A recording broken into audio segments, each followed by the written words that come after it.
My colleague here is a second Dan in karate. And I'm a black belt in origami. Get out of the way. Behind Britain's funniest wheeler dealers lies a world of secrets they hoped you'd never discover. These are the insane facts that totally changed Only Fools and Horses forever. Fact 1. Oh my God, it's empty. It's empty. Arthur's been sucked up into that thing.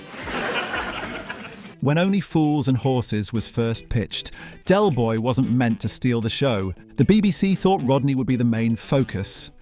John Sullivan, the writer, always pictured the Trotters as a duo. But when David Jason auditioned, everyone's plans changed overnight. Jason brought a natural charm and wit no one expected. He improvised lines during his first read-through that left producers in stitches. Rodney, played by Nicholas Lyndhurst, was instantly overshadowed. Instead of being the cool one, Rodney became Dell's fall guy. This switch created the perfect double-act dynamic. Dellboy's dodgy deals and big dreams kept fans hooked. David Jason loved playing Dell so much he even rewrote lines on the spot. Crew members say he'd sneak in catchphrases that became iconic. Originally, Dell was supposed to be colder and more ruthless. Jason made him a lovable rogue everyone rooted for. His famous sheepskin coat was Jason's own idea. It became Dell's trademark look, cheap but flashy. Producers said Jason's instincts transformed the show's tone. Without him, Rodney would have been just another straight man. Fans embraced the new Dellboy and made him a national treasure. To this day, David Jason's version is Britain's favourite dodgy dealer. He turned a supporting part into TV's greatest sitcom legend. And it all started with one unexpected audition. Fact 2. Dell, I want your advice. I've got a bit of a problem. I don't want to know. Imagine Only Fools and Horses without Nicholas Lyndhurst as Rodney. It almost happened because Lyndhurst was busy filming another sitcom. Casting directors had a short list of young actors ready to go, but producer Ray Butt insisted Lyndhurst was perfect for the role. He'd seen him in Butterflies and loved his gangly, clueless charm. Lyndhurst wasn't convinced at first. He thought the script was too silly. His mother urged him to take the part, saying it would be huge. Once he joined, his chemistry with David Jason was instant magic. The age gap between the actors caused real headaches for continuity. Lyndhurst was only 20, while Jason was already in his 40s. They tweaked scripts to make Rodney seem younger and Dell older. Rodney's nickname Dave was an improvised joke by Trigger's actor. It became one of the show's longest-running gags. Lyndhurst once said he loved playing Rodney because he could be the audience's eyes. Rodney's reactions to Dell's dodgy schemes were pure gold. Producers admitted the show needed Rodney's innocence to work. Without him, Dell's antics would feel mean-spirited instead of funny. Lyndhurst stayed with the show for over 20 years. Fans grew up watching Rodney fail, love, and fail again. His awkward charm balanced Dell's confidence perfectly. Missing out on Lyndhurst would have changed TV history forever. And Dave jokes still make Britain smile today. Fact 3. Stick a pony in me pocket. The catchy "Stick a Pony in Me Pocket" theme almost didn't exist. Originally, the BBC wanted a jazzy instrumental for the opening. John Sullivan hated the idea. He wanted something personal. He wrote the lyrics himself late at night at his kitchen table. Sullivan then recorded a rough version in his shed. He was never meant to sing the final version, but the BBC loved his voice. They kept his scratch vocals as the real thing. Fans immediately loved the cheeky, rhyming lines. The theme set the tone for Dell and Rodney's get-rich-quick world. It made them feel like underdogs you couldn't help but root for. The Hooky Street vibe matched the Trotters' dodgy deals perfectly. The end credits tune was just a slowed-down version with sadder lyrics. John Sullivan once joked he was the worst singer on TV. Yet his theme became one of the UK's most recognisable TV songs. When repeats air today, viewers still sing along by heart. No other sitcom theme says Britain quite like it. Radio DJs still play it on nostalgia shows. The catchy lines became part of the nation's pop culture. If the BBC had stuck with an instrumental, the show would feel colder. Sullivan's last-minute DIY vocals gave it heart and warmth. Sometimes the best ideas are the ones nobody plans, and this tune proves that perfectly. Fact 4. Wait, Grandad, do you want a jemmy? No, had one before we left. One of the most iconic comedy moments ever was Nearly Cut. The chandelier scene was based on a real-life story John Sullivan heard. He remembered his dad telling him about dodgy workmen and a priceless chandelier. The original plan was to smash a cheap prop instead of a real one, but the fake one didn't look believable on camera. So they borrowed an actual antique chandelier from a local hall. David Jason and Nicholas Lyndhurst had just one take to get it right. If they fluffed it, the whole episode would be ruined. The pressure was so intense they rehearsed every move to perfection. When the chandelier fell, the audience screamed in shock. It cost more than the entire episode's budget to repair. BBC bosses were furious until they saw the final cut. They agreed it was comedy gold worth every penny. Fans still rank it as the funniest moment in British TV. David Jason later said he was terrified they'd missed their marks. The scene won awards and has been replayed endlessly. It's taught in film schools as a masterclass in timing. No stunt doubles, no CGI, just pure slapstick brilliance. Without that one risky shot, the show's legacy would be smaller. The chandelier drop turned only fools into TV legend. Sometimes smashing things really does make history, and the laughter still echoes decades later.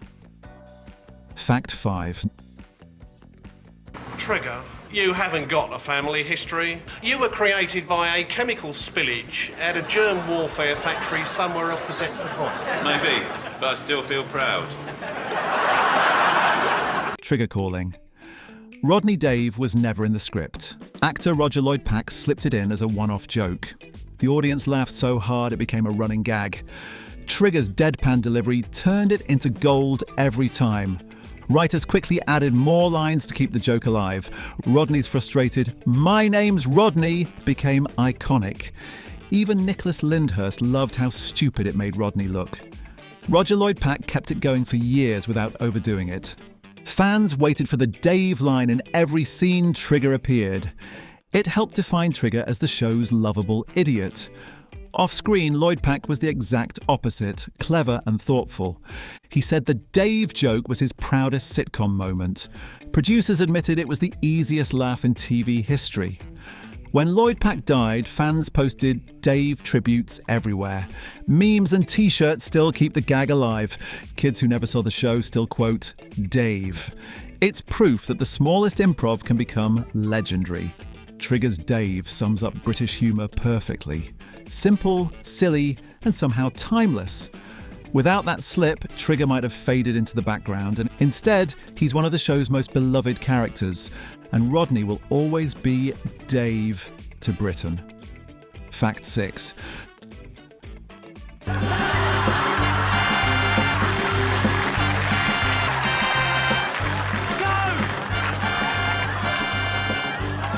The legendary Batman and Robin scene almost didn't make it. Writer John Sullivan worried it was too over the top for the show.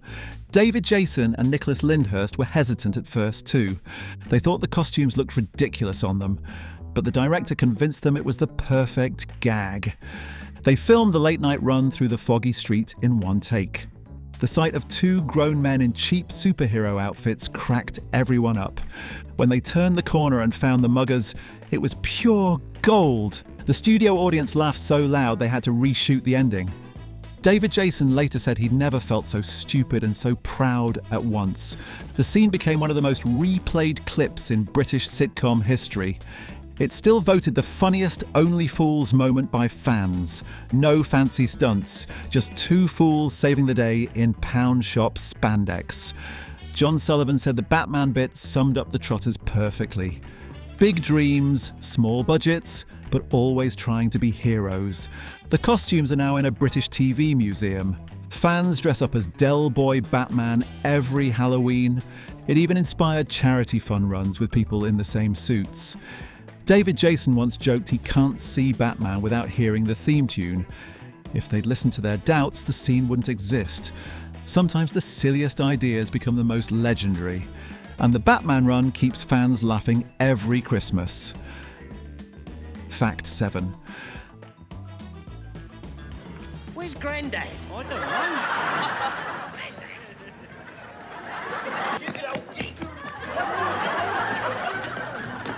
Leonard Pierce, who played Grandad, was beloved by cast and fans. His sudden passing during the 4th series shocked everyone. Writers were devastated. Grandad was crucial to the Trotter family.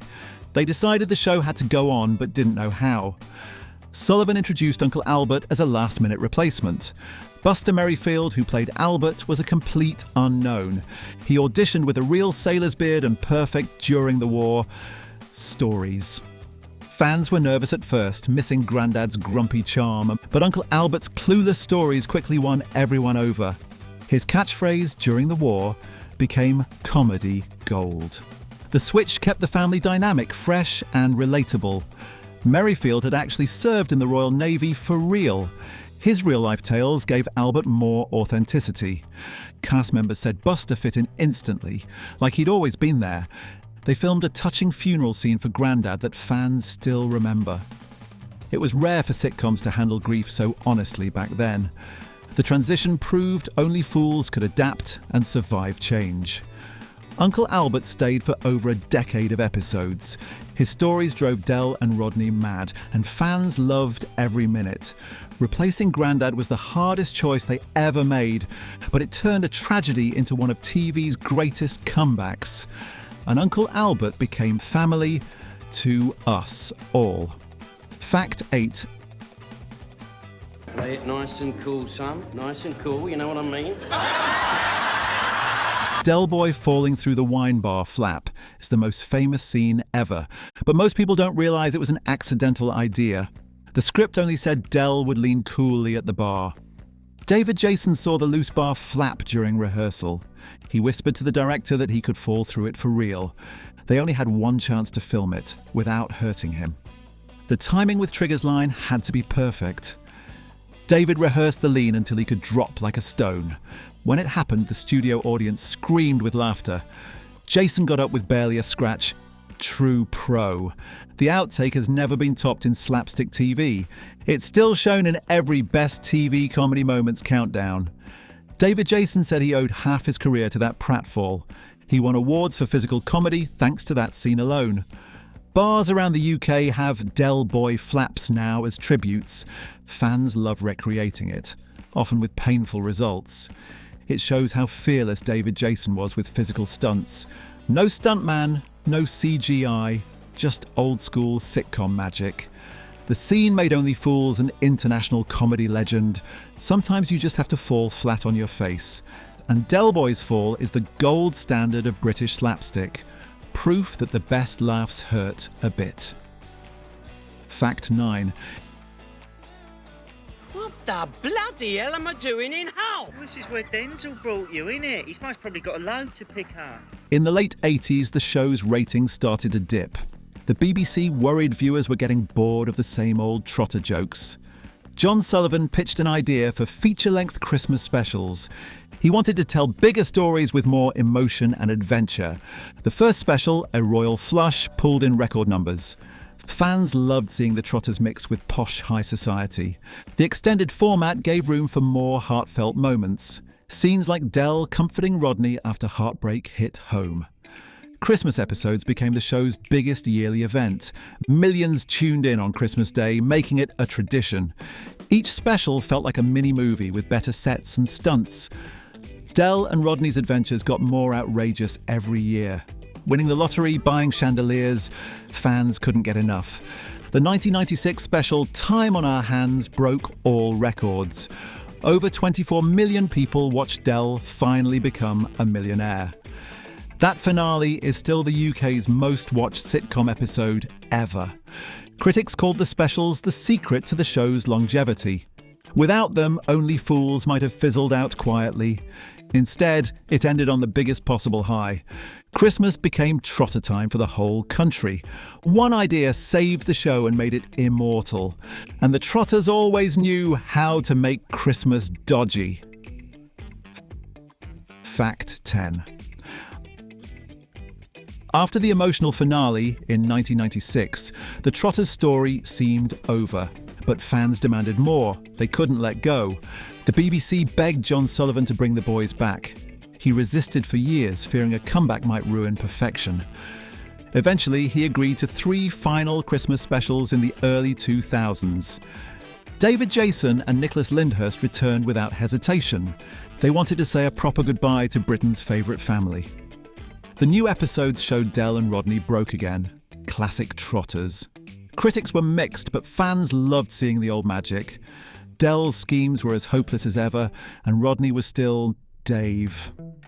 John Sullivan later admitted he'd sketched ideas for even more. One plotline would have made Dell a grandfather teaching his grandson the tricks. David Jason said he'd play Dellboy until I dropped dead. Sadly, John Sullivan passed away in 2011, ending the dream. The final specials remain a bittersweet coda for loyal fans. Reruns keep the Trotters alive on TV every year. No matter how many times you watch, you still hope they strike it rich. The Trotters' comeback proved their story will never really end. Britain's greatest sitcom family lives on through catchphrases and bloopers. Dell, Rodney and the gang will always feel like old mates, and Lovely Jubbly will echo forever down Hooky Street. Because once a trotter, always a trotter,